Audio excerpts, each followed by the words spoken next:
Hi everyone, my name is Raina and this video is proudly presented by LANTITEPrep.com.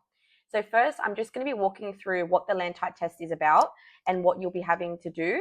So basically, it's a literacy and numeracy test for initial teacher education students, and it's there to evaluate the literacy and numeracy abilities of future teachers. So in the test, you'll be having to do a literacy and numeracy test. The literacy test has 65 questions, both multiple choice and short answer. The numeracy test is 65 questions also with multiple choice and short answer, but has two sections. And those two sections include Section 1, 52 questions with a calculator, and Section 2, 13 questions with no calculator. Now, the questions are mixed of both multiple choice and short answer, but there is no extended writing involved, which is amazing. It is also a good idea to answer every single question, even if you're not sure. So the timing for both tests, the literacy test, 65 questions, it's 120 minutes, including the tutorials. So you don't really have much time to be reading through and double checking everything. So I wouldn't spend too much time. I'd just be doing one question at a time and trying to get through it as quick as possible. Same with the numeracy test.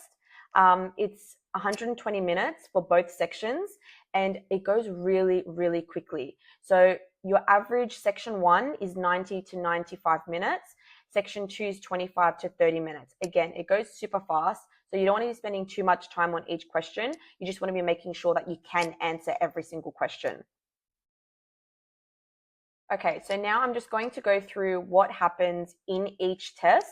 In the literacy test, you're going to be doing a reading component, which is about 2/3 of the questions focusing on reading comprehension, organized into 3 processes. The first one is access and identify, so finding and understanding information. Number 2 is integrate and interpret, connecting and making sense of information. Number 3 is evaluate and reflect, so critically assessing and thinking about information. The reading questions use a variety of texts as stimuli, so procedural, regulatory, and technical. The texts that explain processes, regulations, or technical information.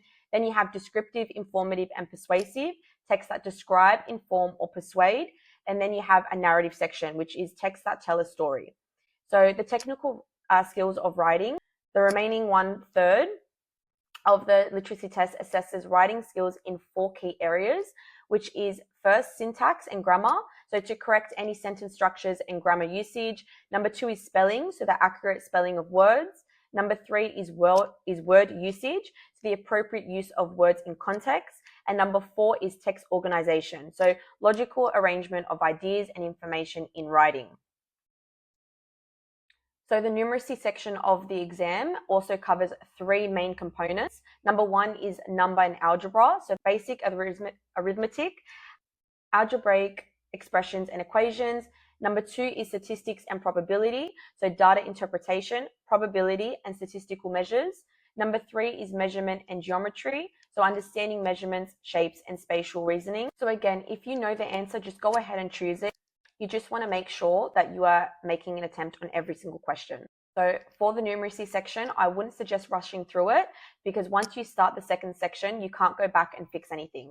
So you have 120 minutes in total for numeracy with 52 questions in section 1, which should take about, again, 90 to 95 minutes, and section 2, which is 13 questions, which should take about 25 to 20 minutes. For the first section of your numeracy test, you will have access to a basic on-screen calculator. Since calculators can vary in how they function, it's a good idea to get familiar with this on-screen calculator before the test. So here are some frequently asked questions as well that you can read through and have a look. So what is the test? Do I have to pass the test to become a teacher? Who can sit the test? So these are just a few of the frequently asked questions. I would definitely have a read through them because I'm sure, just like you and everybody else, you've got many, many questions.